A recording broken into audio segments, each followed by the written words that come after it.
My God, என்ன Rama sir என்ன பண்ணிருக்கீங்க? Mind blowing, super, one of his kind. Hi friends, இந்த வீடியோ பார்க்க வந்த எல்லாத்துக்குமே ரொம்ப ரொம்ப நன்றி. இன்றைக்கி நம்ம வீடியோவில் பற்றி பார்க்க போகிறோன்னா, டேரக்டர் ஏஎல் விஜய் இயக்கத்தில் அருண் விஜய் நடிப்பில் வெளியே வந்திருக்கிற மிஷன் சாப்டர் 1 இந்த படத்தோட ரிவ்யூ தான் நம்ம பார்க்க போகிறோம். ஃபஸ்ட் இந்த படத்தோட ஸ்டோரின்னு கேட்டிங்கன்னா, அருண் விஜயும் அவரோட பொண்ணு வந்து பார்த்திங்கன்னா இந்தியாவில் இருக்காங்க. அருண் விஜய் சாரோட பொண்ணு வந்து ஒரு பிரச்சனை வந்துருது உடம்புல. அது வந்து பார்த்தீங்கன்னா ஆப்ரேஷன் பண்ணணும். அந்த ஆப்ரேஷன் எங்கன்னா லண்டனில் பண்ணுன்றாங்க. அது வந்து பார்த்திங்கன்னா கிட்டத்தட்ட 30 லட்சம் மக்கள் தேவைப்படுது. அந்த 30 லட்சத்தை அவர் ரெடி பண்ணிட்டு லண்டன் போகிறாரு. போன இடத்துல வந்து பார்த்திங்கன்னா ஒரு பிரச்சனை வந்துருது. அந்த 30 லட்சத்தை ரெடி பண்ணுறதே ஒரு பிரச்சனையாகவே இருக்கும். அது ஒரு கதையாக போகும். அந்த 30 லட்சத்தை ரெடி பண்ணதுக்கப்புறம் வந்து பார்த்துட்டிங்கன்னா அவர் லண்டனில் போய் ஒரு சின்ன பிரச்சனை மாட்டிக்குவார். அதனால அருண் விஜயை ஜெயிலில் பிடிச்சி போட்டுருவாங்க. அவர் ஜெயில் போகும்போது தான் தெரியும் அங்கேயே ஒரு பிரச்சனை இருக்குன்றது. அப்புறம் வந்து பார்த்தீங்கன்னா இந்த ஜெயில் இருக்கிற பிரச்சனையை தாண்டி அவர் வெளியே வெளியே வந்து ஒரு பொண்ணை காப்பாற்றினாருன்றதான் மீது கதை. படத்தோட உண்மை என்னதான் சாதாரணமாக ஒரு அப்பா வந்து ஒரு பொண்ணை காப்பாற்றிருக்கா போராடுற மாதிரி ஒரு சாதாரண உண்மையெல்லாம் இருந்தாலும் நம்ம கேள்விப்பட்ட உண்மையெல்லாம் இருந்தாலுமே அவங்க இந்த படத்தை எடுத்து விடுன்றது ரொம்பவே சூப்பராக இருந்துச்சு. ஏஎல் விஜய் ஒரு எப்படிப்பட்ட டேரக்டர், எவ்வளோ சூப்பரான டேரக்டர், தலைவர் படம் மேலே ஒரு படம் கொடுத்துருக்காரு. அவ்வளோ சூப்பரான டேரக்டர் வந்து பார்த்தீங்கன்னா ஒரு சரியான கம்பேக் வந்து பார்த்தீங்கன்னா இந்த படம் மூலியமாக கிடச்சிருக்கு. ஏன்னா வந்து பார்த்தீங்கன்னா ஆக்ஷன் சீனாக இருக்கட்டும், எமோஷனல் சீனாக இருக்கட்டும், எல்லாமே இந்த படத்தில் செம்மையாக ஒர்க் அவுட் ஆயிருக்கு. அது அருண் விஜய்க்கு ஒரு பொண்ணுக்கான எமோஷனல் பாண்டி வந்து பார்த்தீங்கன்னா ரொம்ப சூப்பராக இருக்குது.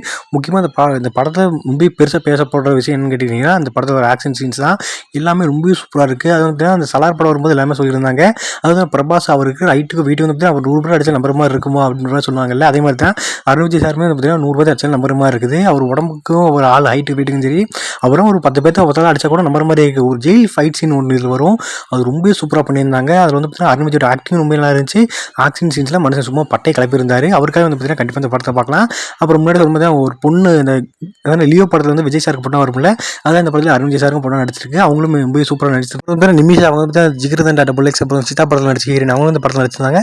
அவங்களும் ரொம்ப சூப்பராக நடிச்சிருந்தாங்க. அப்புறம் வந்து பார்த்தீங்கன்னா இமேஜ் ஆக்ஷன் அவங்களாம் வந்து பார்த்தீங்கன்னா ஆக்ஷன் சீன்ஸ்லாம் பட்டை கிளப்பிட்டாங்க. அவங்களுக்கு ஒரு ஃபைட் இருக்கும். எல்லாமே ரொம்ப சூப்பராக இருந்துச்சு. இந்த படத்தில் நடிச்சு யாருமே வந்து பார்த்தீங்கன்னா குறை சொல்ல முடியாது. எல்லாமே சூப்பராக நடிச்சிருந்தாங்க. அப்புறம் திரைக்கு அந்த ஸ்க்ரீன் பிளே வந்து பார்த்தீங்கன்னா நான் முன்னாடி சொன்ன மாதிரி இந்த சாதாரண கதையாக இருந்தாலுமே வந்து பார்த்தீங்கன்னா அது ரொம்ப சூப்பராக எடுத்திருப்பாங்க. இதில் வந்து பார்த்தீங்கன்னா தீவிரவாதிகளாக வருவாங்க. அது வந்து பார்த்தீங்கன்னா ஒரு ட்விஸ்ட்டாக இருக்கும். அதுவுமே ரொம்ப சூப்பராக இருந்துச்சு. தீவிரவாதிகள்கிட்ட இவர் அருண் விஜய் தப்பிச்சாரன்றதெல்லாம் சீன்லாம் ரொம்ப சூப்பராக இருக்கும். அவர் எப்படி தீவிரவாதிகளை பிடிச்சாரு அந்த சீன்ஸ்லாம் ரொம்ப இன்ட்ரெஸ்டிங்காக கொண்டு போயிருந்தாங்க. எல்லாமே ரொம்ப சூப்பராக இருந்துச்சு. அப்புறம் ஜிவியோட பேக்ரவுண்ட் மியூசிக் வந்து ரொம்ப நல்லா இருந்துச்சு. அந்த ஃபைட் சீனுக்கு அவர் போட்டு மியூசிக் கரெக்ட் எல்லாமே ரொம்ப சூப்பராக இருந்துச்சு. பாட்டு தான் ரொம்ப நல்லான்னு சொல்ல முடியாது, ரொம்ப முக்கியம்னு சொல்ல முடியாது. பாட்டு ஓரளவுக்கு கேட்குற மாதிரி இருந்துச்சு. இந்த படத்தை சொல்லலாம் ஒரு முன்னாடி சொல்லும் போது ஒரு செம்மையான ஆக்ஷன் பேக்கேஜ் இந்த படம். ஆக்ஷன் ரசிகர்கள் அந்த படம் ரொம்ப சூப்பராக பிடிக்கும். நல்லா வந்து எமோஷனல் கனெக்ட் இருக்குது. ஃபேமிலி ஆண்டிஸ் போய் படத்தை பார்க்கலாம். எல்லாருமே இந்த படத்தை பார்க்கலாம். எல்லாமே பார்க்குற மாதிரி ரொம்ப சூப்பராக இருக்குது. முக்கியமாக பார்த்தீங்கன்னா ஃபைட் சீன்ஸ்க்காகவே இந்த படத்தை போய் பார்க்கலாம். அவ்வளோ சூப்பராக எடுத்திருக்காங்க. ரொம்ப நல்ல படம். மறக்காம மிஸ் பண்ணாமல் இந்த படத்தை போய் பாருங்கள்.